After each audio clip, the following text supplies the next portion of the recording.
স্বাগতম education today 24 এর নতুন একটি ভিডিওতে। তো আজকে আমরা আলোচনা করতে যাচ্ছি লাল সালু উপন্যাসটি।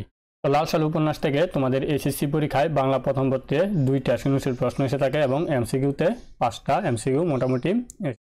আর এই 25 মার্ক যদি তোমরা কভার করতে চাও তাহলে এই ভিডিওটি প্রথম থেকে শেষ পর্যন্ত দেখতে পারো। দেখতে পাচ্ছ নিচে একটি চার্ট তৈরি করা আছে, আর এই চার্টের মাধ্যমে তোমাদের এই লাল সালুর যে সম্পূর্ণ বিষয় সেটা বোঝানোর চেষ্টা করব, তাই ভিডিওটি না টেনে প্রথম থেকে শেষ পর্যন্ত দেখতে থাকো। তো এই লাল সালু উপন্যাসটি আমাদের শুরু হয় শস্যহীন জনবহুল একটি অঞ্চলে এবং সেটা মোহাম্মদনগর গ্রাম এবং আওয়ালপুর দিয়ে শেষ হয়। তো আজকের এই ভিডিওতে আমরা এটাই জানবো। তো চলো শুরু করা যাক লাল সালু উপন্যাসের আদ্যপত্য।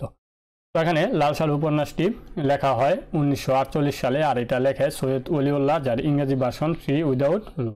বুঝতেই পারছো 1939 সালে যে একটি উপন্যাস লেখা হয় সেটার ধরন কিরকম হতে পারে। হ্যাঁ, লাল সালু উপন্যাসটি তখনকারী। তো লাল সালু উপন্যাসটি শুরু হয় একটা শস্যহীন জনবহুল অঞ্চল দিয়ে। এই শস্যহীন জনবহুল অঞ্চল নাম দিয়ে বুঝতে পারতেছ, অর্থাৎ এখানে আমাদের এই উপন্যাসে এর কোনো নাম দেওয়া হয় না, এটাকে আমাদের শস্যহীন জনবহুল অঞ্চল নামেই পরিচিতি দেওয়া হয়েছে। তো শস্যহীন জনবহুল অঞ্চল বলতে বুঝতেই পারছো যেখানে শস্য নাই কিন্তু অনেক লোকজন আছে। তো এখানে এই এলাকাটার মধ্যে প্রচুর পরিমাণে লোকজন, সেখানে শস্য নাই, খাবার নাই। তো এই খাবারের জন্য বুঝতেই পারছো যে প্রথমে কারাকারি, ধাক্কাধাক্কি, হানাহানি, ইভেন মারামারিও শুরু করে দেয় খাবারের জন্য। এক পর্যায়ে পরিবারের লোকজনের মধ্যেও মারামারি শুরু হয়ে যায়। ইভেন তাদের কাপড় লতা ছিঁড়ে ফেলে শুধু খাবারের জন্য দৌড়াদৌড়ি করে।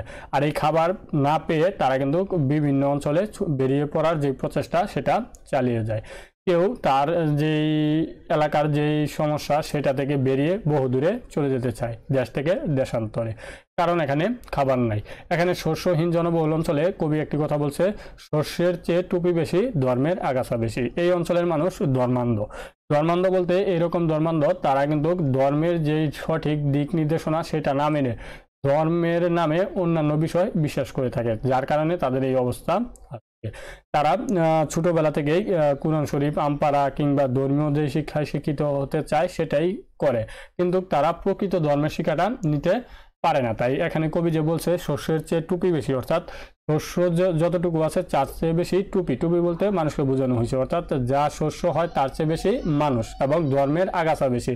ধর্মের শিক্ষায় তো শিক্ষিত হয়, বাট এই ধর্মের যে শিক্ষা সেটা কিন্তু সে প্রকৃতপক্ষে শিখতে পারে না, বরঞ্চ আগাছা হয়ে যায়, এই কথাটা বলছে। আর এই যে এখানে শস্য যেহেতু নাই, তাদের খিদার যে জ্বালা সেটা বহুগুণে বেড়ে যায়, মারামারি, কাটাকাটি, হানাহানি করে এক পর্যায়ে তারা এই এলাকা থেকে বেরিয়ে পড়ার একটা প্রচেষ্টা করে। আর সেই জায়গা থেকে কিন্তু আমাদের এই গল্পের মূল চরিত্র মজিদ আসে। মজিদও সেই এলাকার একজন লোক এবং সেও কিন্তু সেখান থেকে বেরিয়ে চলে আসে। কোথায় আসে? মধুপুর জঙ্গলে। সেখানে একটা মসজিদ আছে, সেখানে সে ইমামতি করে। তো একদিন মসজিদ সেখানে আজান দিচ্ছিল, তখনই একজন শিকারী, নব্য শিক্ষিত শিকারী, সে সেই জঙ্গলে শিকার করতে আসে এবং সে এই গহীন জঙ্গলে আজান শুনে তার এই আজানটা কে দিচ্ছে তাকে দেখার কৌতূহল জাগে। সেই জায়গা থেকে সে কিন্তু মসজিদটা খুঁজে বের করে এবং মসজিদের কাছে চলে আসে এবং মসজিদকে সে সালাম দেয়। সালাম দিয়ে তার সম্পর্কে জানতে চায় এবং শিকারীও তার সম্পর্কে বলে। শিকারী বলে যে তার গ্রামের বাড়ি মোহাম্মদনগরে, সেখানে সে আর যায় না, সরকারি চাকরি করে বিদায় সেখান থেকে অনেক আগেই বেরিয়ে আসে। তখন মজিদ জিজ্ঞেস করলো যে সেখানে আপনি যান না কেন? তখন সে বলল যে সেখানে গিয়ে কি করব, সেখানে ঘর বাড়ি আমার কিছুই নাই, পর্দাদার আমলের একটা কয়বর ছাড়া, অর্থাৎ তার পূর্বপুরুষের কয়বর ছাড়া আর সেখানে কিছু নাই। সেই জায়গা থেকে মজিদ কিন্তু এই মধুপুর জঙ্গল থেকেও বেরিয়ে পড়ার চেষ্টা করে, কিন্তু মজিদ এখানে আরেকটি মিথ্যা কথা বলে শিকারীকে বলে যে সে এখানে আসার কারণ হচ্ছে এখানকার মানুষের মধ্যে ধর্মীয় কোনো শিক্ষা নাই, তাদেরকে ধর্মীয় শিক্ষা দেওয়ার জন্য সে এখানে আসে, যেখানে সে এসেছে তার রিজিকের জন্য, অর্থাৎ তার খাবার তার গ্রামে নাই সেজন্য। তো এখানে এই যে শিকারী যে বললো যে সে তার গ্রামে যায় না, তার পরদাদার একটা কয়বর ছিল, সেই কয়বরটা ছাড়া আর কিছু নাই, সে কিন্তু সেই কয়বরটাকে চিন্তা করেই সে কিন্তু সেই গ্রামে যাওয়ার একটা ফন্দি পাতে এবং সেই ফন্দির পাতার মাধ্যমেই সে কিন্তু সেই অঞ্চলে যাওয়ার চেষ্টা করে এবং যেতে যেতে মোহাম্মদনগর গ্রামের পাশাপাশি একটি গ্রাম আছে মতিগঞ্জ। তো এই মতিগঞ্জের সড়ক অর্থাৎ মহব্বতনগর এবং মতিগঞ্জ দুইটা গ্রাম পাশাপাশি। সেই মতিগঞ্জের একটা রাস্তা আছে, আর তৎকালীন রাস্তা সবগুলোই কাঁচা রাস্তা। তো সেখানে সে যায় এবং সেখানের যেই পরিবেশ, প্রাকৃতিক পরিবেশ আপনারা বুঝতেই পারছেন, 1948 সালের পরিবেশ। চারদিকে মানুষ কাজ করছে, কিছুটা বর্ষার সিজন ছিল, সেখানে অনেকে মাছও ধরতেছে। তো এই মাছ ধরা মানুষ চারদিকে কাজ করতেছে, তখন কিন্তু তার সাথে যে জিনিসপত্র ছিল সেই জিনিসপত্র সে পাশে রেখে মোনাজাতের ভঙ্গিতে বসে পড়ে, উপর দিকে হাত তোলে। তখন কিন্তু এই অঞ্চলের মানুষ বলতে শুরু করলো, এ কে, কোথা থেকে আসছে বা কি এখানে, অর্থাৎ মসজিদ এখানে একটা বিরল কিছু সৃষ্টি করার চেষ্টা করতেছে যাতে মানুষের আলোচনায় আসতে পারে। ঠিক তাই ঘটলো, সে মানুষের আলোচনায় আসলো এবং এক পর্যায়ে তাহের ও কাদের মাছ ধরতে ধরতে এই মতিগঞ্জের সড়কের কাছে চলে আসে এবং এই দৃশ্যটা দেখতে পেল এবং তাদের মাধ্যমে সে কিন্তু মহব্বতনগর গ্রামে প্রবেশ করলো। আর এই মহব্বতনগর গ্রাম নিয়েই আমাদের আজকের এই উপন্যাস, এখানে যত ঘটনা, যত যা কিছু। তো এখানে তোমরা দুই তিনটা গ্রাম পাইছো, তার মধ্যে শস্যহীন জনবহুল অঞ্চল যার কোনো নাম নাই, মধুপুর, তারপর মতিগঞ্জের সড়ক, এগুলো ক্ষণিকের জন্য। বাট মহব্বতনগর গ্রামকে ঘিরেই সম্পূর্ণ গল্পটা আমাদের এখানে বা উপন্যাসটা রচিত হয়েছে। তো মসজিদ কি করছে, মহব্বতনগর গ্রামে প্রবেশ করছে। প্রবেশ করলেই তো আর একটা গ্রামে এসে সে সব কিছু পেয়ে যাবে না। সে এখানে কি করলো, মসজিদে সে এখানে গ্রামের লোকজনকে একত্রিত করলো বলতে সে গহীন জঙ্গলে চলে গেল এবং যেহেতু সে নাটকীয়তার সাথে মতিগঞ্জের সড়কে বসেছিল, সেখানে তো অনেকেই তাকে দেখছে এবং দেখার পর যে সে যেদিকে যাচ্ছে সেদিকেই মানুষ যাচ্ছে। যাওয়ার পরে এক পর্যায়ে সে যেহেতু গহীন জঙ্গলে গেল, এলাকার লোকজনও সেখানে গেল এবং সেখানে যাওয়ার পর সে কিন্তু বিভিন্ন ভাষায় তাদেরকে জাহেল, বেআলেম, ইমান নাই এই ধরনের কথাবার্তা বলে বকাবাজি করতেছে। কেন করতেছে, এখানে একটি পীরের মাজার আছে, আর সেই পীরের মাজারটি হচ্ছে মুদাসসির পীর।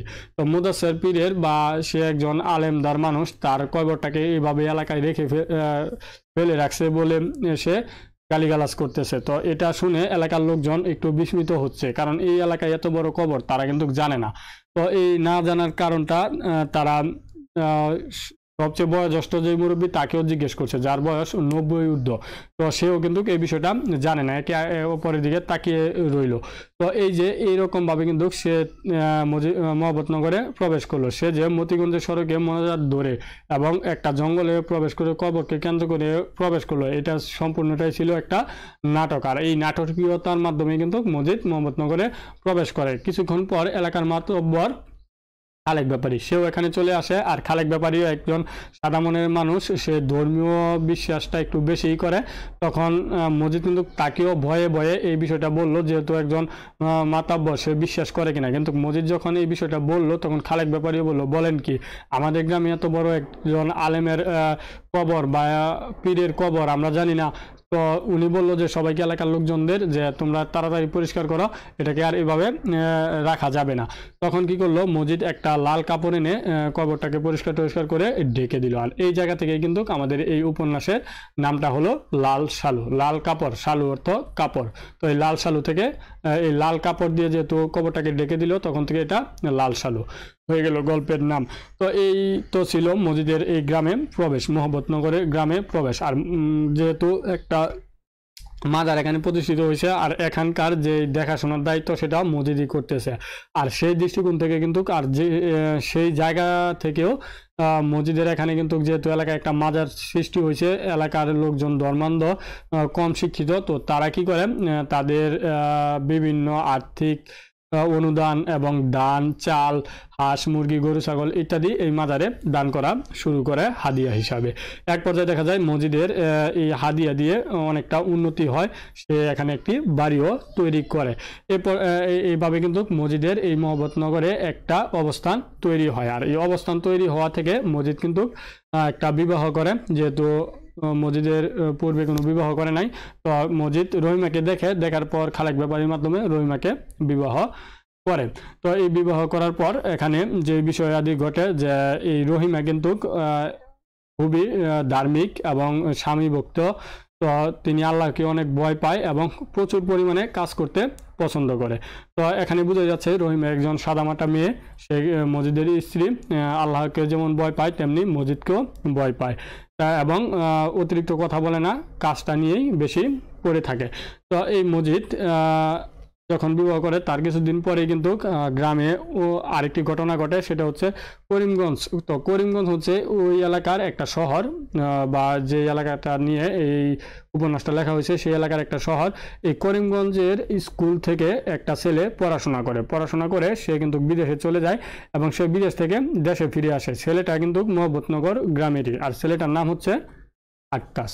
তো এই আক্কাস চরিত্রটা এখানে কেন আসলো? এই কারণে আসলো যে আক্কাস যেই তার গ্রামে আসলো তখন সে দেখতে পারলো যে ধর্মীয় কিংবা অন্যান্য যে কুসংস্কার আছে সেই কুসংস্কার তার গ্রামে অনেক বেড়ে গেছে। সে চায় এলাকায় একটা স্কুল হোক, আর স্কুল হলে সেই কুসংস্কারগুলো এখান থেকে কেটে যাবে। কিন্তু এই বিষয়টা আক্কাস যখন মানুষের নিকট বলতে থাকলো এবং চাঁদার কথা বলতে থাকলো, তখন মজিদ এই বিষয়টাকে ভালোভাবে নিতে পারে নাই। কারণ ভালোভাবে নিতে পারে নাই এই কারণে, যদি এলাকার লোকজন শিক্ষিত হয়ে যায় তাহলে তার যেই বন্ডামি সেটা ফাঁস হয়ে যাবে, আর বন্ডামি ফাঁস হয়ে গেলে তার যেই হাদিয়া আসে সেটা আসবে না এবং তার যেই প্রতিপত্তি সেটাও কমে যাবে। সেই জায়গা থেকে আক্কাসের যে স্কুল প্রতিষ্ঠা সেটা সে করতে দিবে না। সেই লক্ষ্যে সে এলাকার লোকজন এবং খালেক ব্যাপারীকে একত্রিত করে স্কুল প্রতিষ্ঠার বিরোধিতা করে এবং বলে যে এগুলো ধর্মবিরোধী, এগুলো করলে এলাকা ধ্বংস হয়ে যাবে, এরকম কথাবার্তা বলে। এবং আক্কাস যাতে করে এলাকার লোকজনের কাছ থেকে চাঁদা নিয়ে স্কুল প্রতিষ্ঠা না করতে পারে, সেজন্য মজিদ কি করে, মজিদ এলাকার লোকজনকে বলে যে আমি স্বপ্নে দেখেছি আপনাদের এই গ্রামে একটা মসজিদ করতে হবে, আর সেই মসজিদটা হতে হবে যাতে 5-7 গ্রামের লোকজন এখানে এসে দেখে এতই বড় একটি মসজিদ করতে হবে বা সুন্দর করে মসজিদ করতে হবে। আর এই টেকনিকটা কাটানোর কারণ হচ্ছে মসজিদের যে আক্কাসকে যাতে কেউ অর্থকড়ি দিয়ে সহযোগিতা করতে না পারে। যদি মসজিদ তৈরির জন্য অর্থ দিয়ে দেয় তাহলে তো স্কুল প্রতিষ্ঠার জন্য সে টাকা দিতে পারবে না। তখন কিন্তু আক্কাস বলল যে আমার স্কুল প্রতিষ্ঠার যে কাজ সেটা, তাহলে তখন কিন্তু তার বাবা, এই যে এলাকার লোকজনের মধ্যে যে লোকজনগুলো ছিল তারা সবাই বৃদ্ধ ছিল, তো তার বাবা মুদাব্বের বলে উঠল, খবরদার তুই আর স্কুলের কথা বলবি না, এই ইসলাম বিরোধী কথাবার্তা আর তুই মুখেও আনবি না, আর যদি আনস তাহলে তোকে কেটে গাঙ্গে ভাসিয়ে দিব। তো এই কথাবার্তা শুনে আক্কাস এখান থেকে রাগে ক্ষোভে উঠে যায় এবং তার স্কুল প্রতিষ্ঠা বন্ধ হয়ে যায়। এখানে যে বিষয়টা ফুটে উঠে সেটা হচ্ছে যে একটা ধর্মীয় চিন্তা থেকে বলতে একটা কুসংস্কার থেকে, ধর্মীয় চিন্তা বলবো না কারণ ধর্ম কখনো এগুলো শিখায় না, কারণ ধর্ম সবসময় মানুষের মঙ্গল কামনা করে। কিন্তু এখানে যেই ধর্মকে পুঁজি করে মসজিদ যে কাজকর্মগুলো করছে সেটা কিন্তু আসলে কোনো দিক দিয়েই ধর্মীয় উপকারে আসতেছে না, কোনো মানুষের উপকারে আসতেছে না, আসতেছে শুধু মসজিদের। তো এই যে এখানে যে বিষয়টা ফুটে উঠছে, মসজিদের স্বার্থের জন্য সে এলাকায় একটা স্কুল প্রতিষ্ঠা করতে দেয় নাই এবং এই এলাকার মানুষকে আবারও অন্ধের নিরে ফেলে দিল। তো এটাই এখানে ফুটে উঠেছে। তো যাই হোক, তারপরে আরেকজন এলাকাবাসী দুদু মিয়া, সে এই কথাবার্তা শুনে এখানে বা আরেকজনের ঝগড়া হয়েছিল সেটা আমরা গল্পটা দেখব, তার ঝগড়া শুনে সে হেসে দিলছিল। তখন কিন্তু মজিদ কি করছে, তার প্রতিপত্তি বৃদ্ধি করার জন্য, অর্থাৎ এলাকার মানুষ যাতে ভালো করে হাসতে না পারে এবং ভালোভাবে কোনো কিছু বুঝতে না পারে, নিজের স্বাধীনতা যাতে না পায়, এরকম একটা বিষয় ধরে রাখার জন্য সে কিন্তু সবসময় যাকে একটু নিচু পাইতো তাকেই বিভিন্নভাবে অবহেলা করতো বা বিভিন্নভাবে দমিয়ে রাখার চেষ্টা করতো। তারই পরিপ্রেক্ষিতে এই যে দুদু মিয়াকে সে ধমক দিয়ে বলে যে মিয়া তোমার সুন্নতে খুতনা হয়েছে কিনা। তখন সে একেবারে মনটা বেজার হয়ে যায় এবং সবাই বুঝতে পারে যে তার সুন্নতে খতনা হয় নাই। তখন মজিদ কিন্তু তাকে, যেহেতু এই দুদু মিয়া কিন্তু 7 ছেলের বাপ, তো 7 ছেলের বাপ বুঝতেই পারছেন বয়সটা কীরকম হবে, তখন তাদেরকে এই বয়সে এসে মজিদ সুন্নতে খতনা করিয়ে দেয়। আর বুঝেন যে এই অঞ্চলের মানুষ কতটা অশিক্ষিত এবং মূর্খ ছিল, যে তাদের সুন্নতে খতনাটা ছোটোবেলায় করতে হবে সেটাও সে বুঝতে পারে নাই। তো এটা এখানে ঘটে। আর এখানে এই বিষয়গুলোর মাধ্যমে মজিদ তার যে প্রতিপত্তি বা ক্ষমতা সেটা আস্তে আস্তে বৃদ্ধি করতে থাকে। তারপরে এলাকার লোকজনের মধ্যে আরো একজন ছিল তাহের কাদেরের বাপ। এই লোকটা হচ্ছে একেবারে খিটখিটে স্বভাবের। তো এই তাহের কাদেরের বাপের 3টা ছেলে আছে, যেটা এই যে তাহের কাদের, কোন তাহের কাদের, এই যে মতিগঞ্জের সড়কে যখন তাহের কাদের মসজিদকে দেখছিল সেই তাহের কাদের কিন্তু এটা। তো এই তাহের কাদেরের 3টা ছেলে, এক হচ্ছে তাহের, আরেকটা হচ্ছে কাদের, আরেকটা হচ্ছে রতন, এই 3 ভাই। তো তাহের কাদেরের মাও আছে, আবার তাহের কাদেরের একটি বোন আছে যার নাম হাসুনির মা।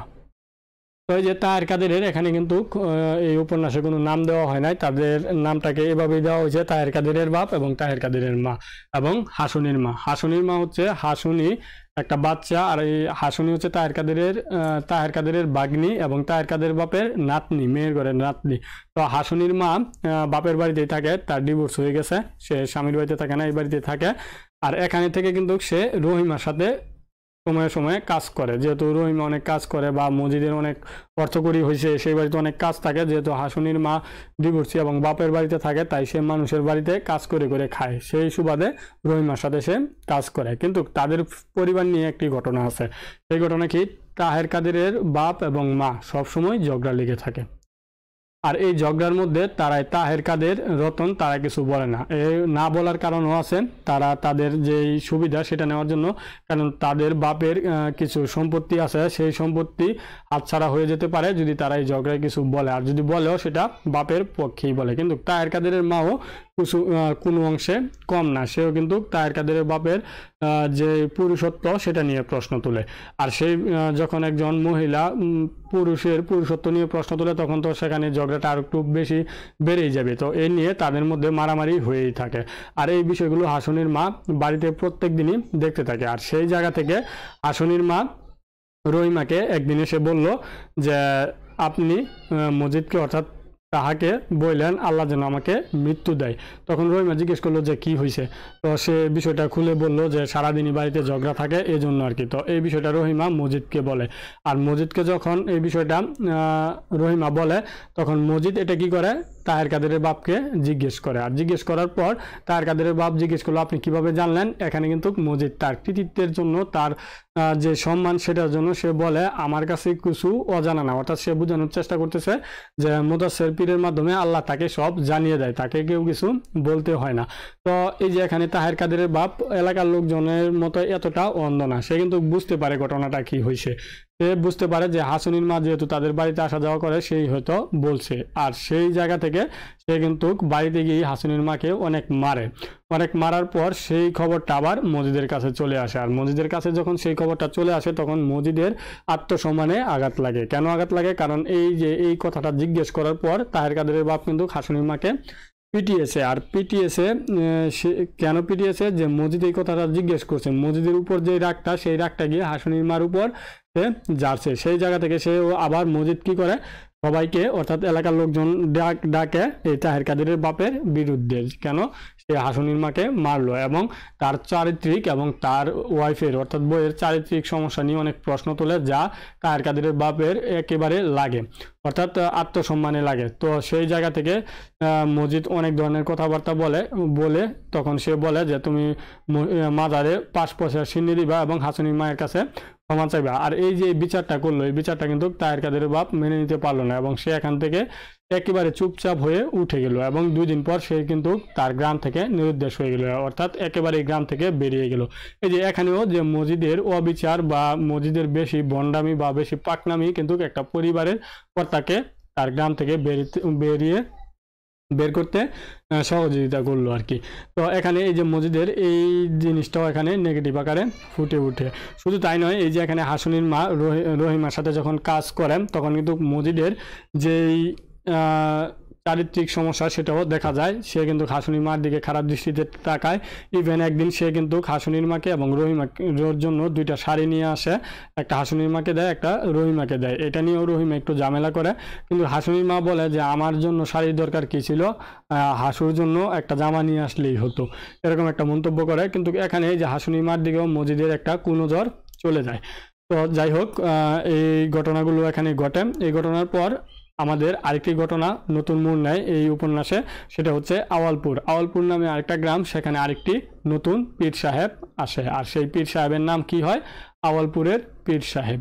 আর এই পীর সাহেবের কিছু মুরিদ আছে, আর এই মুরিদের মধ্যে অন্যতম হচ্ছে মতলব খা। এই মতলব খা কি ইউনিয়ন বোর্ডের প্রেসিডেন্ট অর্থাৎ চেয়ারম্যান। যেহেতু একটা পীরের কাছে বা পীরের মুরিদ একজন চেয়ারম্যান, তো সেই পীরের ক্ষমতাটা কীরকম হবে তখনকার সময়ে বুঝতেই তো পারতেছেন। তো এই যে এখানে পীর আসে, এই পীরকে কেন্দ্র করে কিন্তু তারা অনেক রটনা রটায়। কি রটায়, যেটা হচ্ছে যে এই পীর নাকি সূর্যকে আটকে রাখতে পারে, মৃত মানুষকে জীবিত করতে পারে। তো এই খবরগুলো কিন্তু পুরো এলাকায় ছড়িয়ে পড়ে। ছড়িয়ে পড়ার পর যেটা হয় যে এখানে এই যে মহব্বতনগর যে গ্রামের লোকজন সবাই কিন্তু এই পীর সাহেবের দিকে যেতে শুরু করে। আগে যেই হাদিয়াগুলো মসজিদের মাজারে দিত, সেই হাদিয়াগুলো এখন নিয়ে আওয়ালপুরের পীর সাহেবের কাছে এই লোকজন চলে যায়। কিন্তু এই বিষয়টা মসজিদ ভালোভাবে নিতে পারে না। ইভেন রহিমা তো মসজিদকে কোনো কিছু বলতে সাহস পায় না। একদিন সে বলতেছে যে তার যেহেতু সন্তান হচ্ছে না, অনেকদিন হয়ে গেছে বিয়ে হয়েছে, তার যেহেতু সন্তান হচ্ছে না, তো এই বিষয়টা নিয়ে সে মসজিদকে বলতে চায়, কিন্তু সে সায় পায় না। অর্থাৎ আওয়ালপুরের পীর সাহেবের কথা সে বলতে চায় পানি ভরা এনে দেওয়ার জন্য, কিন্তু সে সায় পায় না। সে সায় না পেলেও সেই কথা বলছে যে শুনলাম আওয়ালপুরে নাকি পীর সাহেব আসছে, তার কথায় নাকি মৃত মানুষ জীবিত হয়ে যায়। তখন মসজিদ রাগান্বিত হয়ে বলল যে মৃত মানুষ জীবিত হয় কেমনে, এটা বললো। যাই হোক, তো সে এই সায়টা পায় নাই, কিন্তু গ্রামের যে লোকজনগুলো আছে সবাই কিন্তু এই আওয়ালপুরের পীর সাহেবের কাছে যেতে থাকে, যেটা মসজিদ ভালো চোখে নেয় না। এবং সে কি করে, মসজিদও একদিন সেই আওয়ালপুরের পীর সাহেবের এখানে যায় দেখার জন্য। সে গিয়ে নামাজ পড়ে। তো নামাজটা জোহরের নামাজ ছিল, এবং জোহরের নামাজটা এমন ওক্তে পড়ছিল যেটা আসরের ওক্তে পরিণত হয়ে গেছে। তখন মসজিদ সেখানে চেঁচামেচি শুরু করলো, বললো যে জোহরের নামাজ আসরের ওক্তে হয় কেমনে। তখন কিন্তু সেখানে যে মুরিদ ছিল পীর সাহেবের, তারা বললো যে কি হইলো, আপনারা চেঁচামেচি করতেছেন কেন, আসেন বসি এটা সমাধান করি। তখন মসজিদ বলল যে এখন আসরের ওক্ত, জোহরের নামাজ কিভাবে পড়লেন। তখন মুরিদ বলল যে উনি চাইলে সূর্য আটকিয়ে রাখতে পারে, তো সূর্য আটকিয়ে রাখতে পারে তাই নামাজটা হয়েছে। তখন তিনি বলল যে জোহরের ওক্ত তাহলে কখন পর্যন্ত। তো ওনার মুরিদ বলল যে জোহরের ওক্ত হচ্ছে যে সূর্যের যে সেওয়াটা পড়ে মানুষের শরীরে, সেই সেওয়া থেকে 2.5 হাত। তো মসজিদ বলল তো মাপো দেখি। তো মেপে দেখে যে সেটা 3 হাত হয়ে গেছে। তখন মুরিদ বলল আমরা যখন নামাজ পড়ছিলাম তখন কিন্তু 2.5 হাতই ছিল, এখন 3 হাত হয়েছে। তখন মসজিদ এই যে আওয়ালপুরের পীর সাহেবের যে ক্ষমতা সেখানে প্রশ্ন তোলে। মসজিদ বলে তোমার পীর তো সূর্য আটকিয়ে রাখতে পারে, তাহলে সূর্যটা আটকিয়ে রাখলো না কেন, এ নিয়ে সে কথা তোলে। এবং সেই মুরিদ বলল যে নামাজ যখন পড়ছিলাম, নামাজ পড়ার পরে তো সূর্যটা চলতেছে, এরকম কথাবার্তা বলছে। কিন্তু মসজিদ এটা মানতে নারাজ, কারণ মসজিদও বুঝতে পারতেছে এই পীরটির বলে আসলে কিছু হয় না, যে সেও একজন বন্ড, সেই আওয়ালপুরের পীরও একজন বন্ড। কিন্তু এই কথাটা তো সে মানুষের সামনে বলতে পারে না, কারণ এটা যদি বলে তাহলে সেও বন্ড প্রমাণিত হয়ে যাবে। আর এখানে এইগুলো নিয়ে কথাবার্তা বলে মসজিদ বলল যে এটা বন্ড পীর, এগুলো বলে মহব্বতনগরের যে লোকজন ছিল তাদেরকে সে ডেকে নিয়ে আসে, এবং মহব্বতনগরের পীর লোকজনও এখানে চলে আসে এবং তাদেরকে মসজিদ বোঝানোর চেষ্টা করে যে এটা ভণ্ড পীর, এটা ইসলামের ক্ষতি করবে, ইসলামের ক্ষতি করতেছে, ইসলামের ক্ষতি করার জন্য সে এখানে আসছে, এগুলো জাহান্নামী, তাদের পিছনে যাওয়া যাবে না। আর এই বিষয়টাও গ্রামের লোকজন খুব সহজেই মেনে নেয়। অর্থাৎ তখনকার সময় ছিল যে যারা একটু বুঝতো বা ধর্মীয় কথাবার্তা বলতে পারতো বা যারা একটু মাতব্বরি করতে পারতো, তারা যা বলতো তাই কিন্তু সেই সমাজের মানুষ বা সেই এলাকার মানুষ মেনে নিত। তো এখানে তারাও এই বিষয়টা মেনে নেয় এবং অতি আগ্রহী হয়ে তখন এই যে কালু মিয়া তার লোকজন নিয়ে, কালু মিয়া হচ্ছে ইয়ং জেনারেশন, আমাদের মতো বয়স, তো সে কি করলো যে এই ধর্ম এই যে ভণ্ড পীরকে একটু সাহায্য করার জন্য তার যে সঙ্গী ডাঙ্গা ছিল তাদেরকে নিয়ে আক্রমণ করে ফেললো। তাদেরকে নিয়ে কি করলো, এখানে আক্রমণ করে ফেললো। কোথায়? আওয়ালপুরের পীর সাহেবের উপর কি করছে, আক্রমণ করছে। কিন্তু আক্রমণ তো ঠিকই করলো, কিন্তু আক্রমণ করে তাদের কোনো ক্ষতি করতে পারে নাই। উল্টা মহব্বতনগর যে গ্রামের লোকজন ছিল তারাই মার খেয়ে হাসপাতালে ভর্তি হলো। কি হলো, কালু মিয়ার যে লোকজন ছিল তারাই হাসপাতালে ভর্তি হলো। এবং হাসপাতালে ভর্তি হওয়ার পর মসজিদ কিন্তু তাদেরকে দেখতে যায়। হাসপাতালে ভর্তি হওয়ার পর মসজিদ তাদেরকে কি করে, দেখতে যায়। দেখতে যাওয়ার পর সে দেখে এসে এলাকার লোকজনদেরকে বলতেছে যে তারা যেই হাসপাতালে ভর্তি আছে সেই হাসপাতালে আমার যে ডাক্তার, বড় ডাক্তার, সে আমার মুরিদ, আপনারা চিন্তা করেন না, খুব দ্রুত সুস্থ হয়ে যাবে। অর্থাৎ এখানেও সে একটা মিথ্যা কথা বলে, আসলে সেখানেও তার কোনো মুরিদ ছিল না। সে গ্রামবাসীকে বোঝানোর চেষ্টা করছে যে সে বড় ধরনের একজন পীর, আর সে তার মুরিদ অনেক বড় বড় জায়গায় আছে। অর্থাৎ আওয়ালপুরের পীর সাহেবের সাথে সে তুলনা করতেছে যে আওয়ালপুরের পীর সাহেবের মুরিদ আছে, তারও বড় বড় জায়গায় মুরিদ আছে, এই বিষয়টা বোঝানোর চেষ্টা করলো। তো এটা করার পর সে যেটা করলো সেটা হচ্ছে যে এলাকার লোকজন আবার ডাক দিয়ে বললো যে আপনারা ওই বন্ড পীরের কাছে আর যাবেন না, ওই বন্ড পীর আপনাদের ক্ষতি করবে, আপনাদের ধর্মীয় অনুভূতিতে আঘাত আনবে। তো সে হচ্ছে বন্ড পীর, একেবারে ধর্মটাকে নষ্ট করে ফেলবে, এই ধরনের কথাবার্তা বলে সে কিন্তু একটা ডিক্লেয়ার দিল। এবং খালেক ব্যাপারীও সেখানে ছিল। খালেক ব্যাপারী বললো তাহলে আমরা আর কেউ আওয়ালপুরের পীর সাহেবের কাছে যাব না, এরকম একটা ডিক্লেয়ার আসলো। কিন্তু তারপরে খালেক ব্যাপারীর বউ, প্রথম বউ আমেনা বিবি, সে তার স্বামীকে আবদার করলো যে সে আওয়ালপুরের পীর সাহেবের পানি পড়া খাবে। কেন? তার অনেক দিন হয়ে গেল, অর্থাৎ তার 17 বছর হয়েছে, বিয়ে হয়েছে, 13 বছর বয়সে তার বিয়ে হয়েছে, কিন্তু তার এখনো কোনো বাচ্চা হয় নাই। আওয়ালপুরের পীর সাহেবের পানি যদি সে খায় তাহলে তার বাচ্চা হবে, এই বিশ্বাস থেকে। তো এটা খালেক ব্যাপারীকে সে বললো, আর বলার পর সে যখন ওয়াইফ বললো তখন তো স্বামী আর না করতে পারে না। এই জায়গা থেকে সেও এই বিষয়টাতে সম্মতি দিল এবং বলল যে আচ্ছা ঠিক আছে, এনে দিব। এবং এনে দেওয়ার জন্য সে যেটা করলো সেটা হচ্ছে দলামিয়াকে হায়ার করলো বলতে দলামিয়াকে বলল যে আওয়ালপুরের পীর সাহেবের কাছ থেকে পানি পড়া নিয়ে আসার জন্য। কিন্তু আওয়ালপুরের পীর সাহেবের কাছে থেকে যদি পানি পড়া আনতে হয় তাহলে তাকে যেতে হবে গহীন রাত্রে, কারণ মোহাম্মদনগর থেকে আওয়ালপুরে যাওয়া নিষিদ্ধ। আর যদি কেউ দেখে ফেলে তাহলে তো আরও বড় সমস্যা, যেহেতু খালেক ব্যাপারী নিজেই এই সিদ্ধান্ত দিয়েছে। তো সেই জায়গা থেকে দলামিয়া রাত্রেই চলে গেছে আওয়ালপুরে যেতে পারে নাই। রাস্তায় বিভিন্ন কিছু দেখে 1948 সালের ঘটনা, তখন ভূত পেতনির যে বিষয়টা সেটাও কিন্তু মানুষ বিশ্বাস করত। সেখানে যে সে রাস্তায় অনেক ভয় পায়, ভূত পেতনি এগুলো আবিষ্কার করে ভয় পায়। তো সেই জায়গা থেকে সে আর যায় না, আওয়ালপুরে যায় না। সে কি করলো, সে সরাসরি চলে গেল কোথায়? মসজিদের কাছে। তো এই দলামিয়াকে, সেটা আগে বলে রাখি, এই দলামিয়া হচ্ছে খালেক ব্যাপারীর দ্বিতীয় স্ত্রী তানু বিবি, অর্থাৎ খালেক ব্যাপারীর দুইটা বউ, এই দুইটা বউয়ের দ্বিতীয় বউ তানু বিবির ভাই দলামিয়া। তো সেহেতু সে সেই জায়গা থেকে সে আর আওয়ালপুরে যায় নাই, সে সরাসরি চলে গেছে মসজিদের কাছে। এবং মসজিদের কাছে গিয়ে এই বিষয়টা খুলে বলার পর মসজিদ এই বিষয়টা শুনে আরো বেশি রাগান্বিত হয়ে গেল। কিন্তু কি করার, খালেক ব্যাপারী যে এলাকার মাথা, তার সাথে এত সহজেই পারা যাবে না। কিন্তু তার যে জিদ সেটা আরো বহুগুণে বেড়ে যাচ্ছে। এদিকে দলামিয়া তাকে বলছে পানি পড়া দেওয়ার জন্য, এবং মসজিদ বলতেছে যে না, তুমি আওয়ালপুর থেকে নিয়ে আসো। তো এখানে সে এক পর্যায়ে পানি পড়া দেয় নাই। তো পরের দিন মসজিদ যেটা করছে এই বিষয়টা নিয়ে খালেক ব্যাপারীর কাছে আসে। খালেক ব্যাপারীকে এসে কৌতূহলী সে জিজ্ঞেস করলো যে আওয়ালপুরের পীর সাহেবের খবর কি, বাক্সে টাকছে কিনা। তো খালেক ব্যাপারীও সেই ভঙ্গিতেই উত্তর দিল, কি জানি বাক্সে কিনা, এই কথা বলে সে উত্তর দিল। কিন্তু মসজিদ বলল, তো আপনি যে লোকজন পাঠান পানি পড়া আনার জন্য, তখন খালেক ব্যাপারী বুঝে গেছে যে উনিও এটা জেনে গেছে। তখন উনি জিজ্ঞেস করলো যে আপনি কিভাবে জানলেন। এখানেও সে মসজিদ টেকনিক খাটায় যে আমার কাছে কোনো অজানা না, তিনি সব জানে। তো এখানেও সেই ইয়াটা নেয়। তো খালেক ব্যাপারী বললো, মেয়ে মানুষের মন আসলে বলছে তাই, আর আনলেই বাকি বন্ড পীরে পানি দেওয়ার কোনো কাজ হবে কিনা এগুলো বললো। কিন্তু মসজিদের মনটা নরম হলো না, সে তার প্রতিশোধের যে ক্রোধ সেটা আরো বাড়িয়ে দিল। তখন মসজিদ বলল যে এই বিষয়টা আপনি আমাকেও বললেও পারতেন, আমিও এই বিষয় টুকটাক পারি, খারাপ না। তো তখন খালেক ব্যাপারী বললো, তাহলে এটা কি করা যায় বলেন তো। তখন তিনি মসজিদ বলল যে এটা যেটা করা যায় সেটা হচ্ছে যে মহিলাদের পেটে 7 পেজ 14 পেজ 21 পেজ থাকে, যদি 7 পেজ হয় তাহলে সমস্যা নাই, 14 পেজ আর 21 পেজ হলে সমস্যা। তো মসজিদ বললো যে মসজিদেরই ছিল 14 পেজ, তাই বাচ্চা হয় না।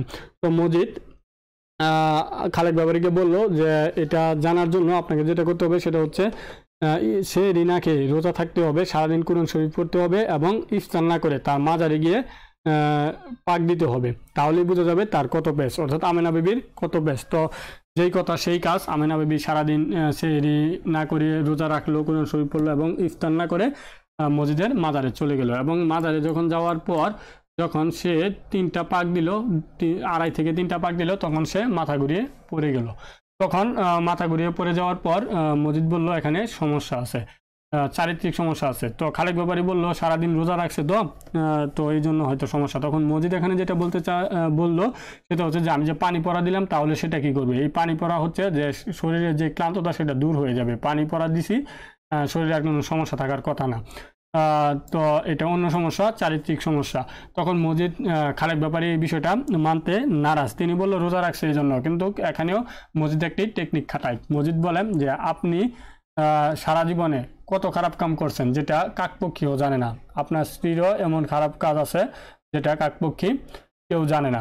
তো মসজিদ খালেক ব্যাপারী যেহেতু এলাকার মাতবর, সে অনেক ধরনের খারাপ কাজ করতেই পারে। তো সেই জায়গা থেকে সে চিন্তা করলো হয়তো আমেনা বিবিও সেই খারাপ কাজগুলো করছে, সেই জায়গা থেকে সে এই ইয়াটা করে। তো মজিদ এখানে এই কথাগুলো বলার কারণ হচ্ছে যে তার স্ত্রীর বিপক্ষে যাতে খালেক ব্যাপারীকে নেওয়া যায় এবং যাতে সে স্ত্রীকে অপছন্দ করে। এইগুলো বলার পরেই খালেক ব্যাপারী বলল যে এখন কি উপায় কি তাহলে? মজিদ বলল তাকে তালাক দেন।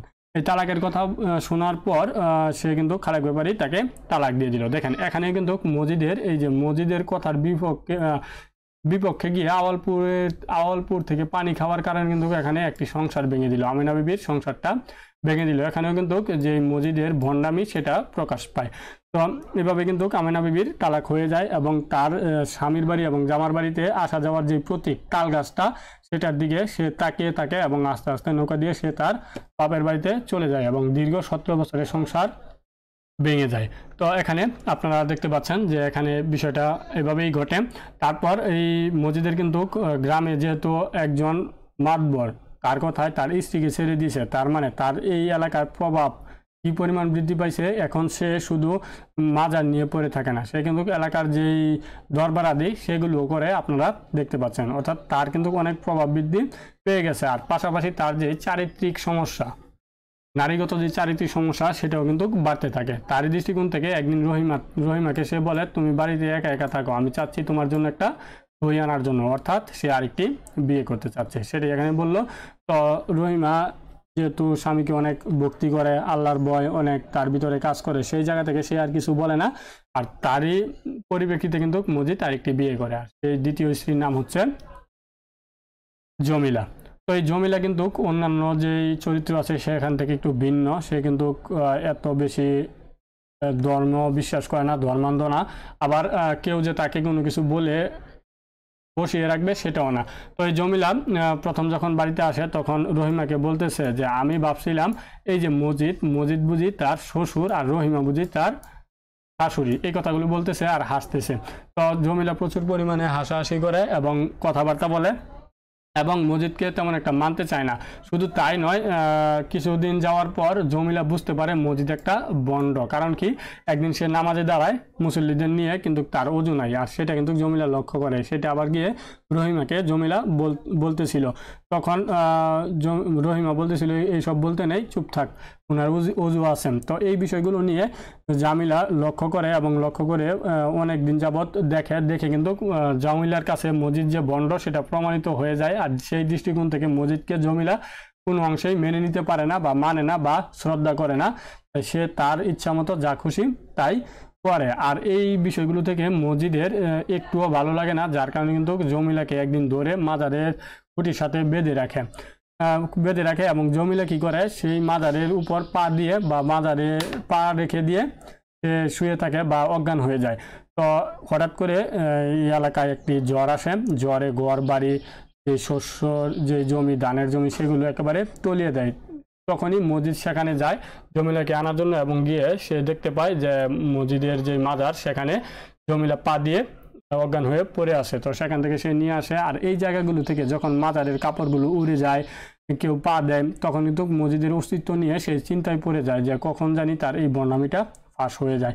তো এই ঝড় তুফানে গ্রামে প্রচুর ক্ষয়ক্ষতি হয়। সেই জায়গা থেকে যেহেতু তার উপরে এত অত্যাচার বা এত ধরনের সমস্যা আসতেছে, সেই জায়গা থেকেও কিন্তু সে একটুও ভেঙে পড়ে না। ধর্মের যে সুবিধাটা সেটা কিন্তু সম্পূর্ণই সেই নেয়। সে আবারও এলাকার লোকজনকে এই দুই একটা হাদিস বলে তাদেরকে বোঝানোর চেষ্টা করে যে আসলে এই ধার্মিক আল্লাহ সব দিবে, এইগুলো বলে তাদেরকে আবার আগের জায়গায় নিয়ে আসে এবং তার প্রতি যে কৃতজ্ঞ বা সম্মান দেখানোর জায়গা সেটা আবার সে তৈরি করে নেয়। এভাবে কিন্তু সে সেই এলাকার যেই কুসংস্কার সেটা আরও বাড়িয়ে দেয়। এভাবে এই গল্পটা আমাদের এই উপন্যাসটা শেষ হয়ে যায়। তো এখন যদি কোনো কিছু বুঝতে অসুবিধা হয় তাহলে অবশ্যই কমেন্টসে জানিয়ে দিবা, আমি সর্বোচ্চ চেষ্টা করব বুঝিয়ে দেওয়ার জন্য। আর লাল সালু উপন্যাসের যেই জ্ঞানমূলক এবং অনুধাবনমূলক প্রশ্নগুলো আছে বা সৃজনশীলে আসার মতো সেইগুলো নিয়ে আমরা আলোচনা করেছি। সেই ভিডিওগুলো দেখতে চাইলে অবশ্যই চ্যানেলটি সাবস্ক্রাইব করে রাখবে এবং পাশে থাকা বেল আইকনটি অন করে দিবে। তো ভিডিওটি প্রথম থেকে শেষ পর্যন্ত দেখার জন্য তোমাদের অসংখ্য ধন্যবাদ।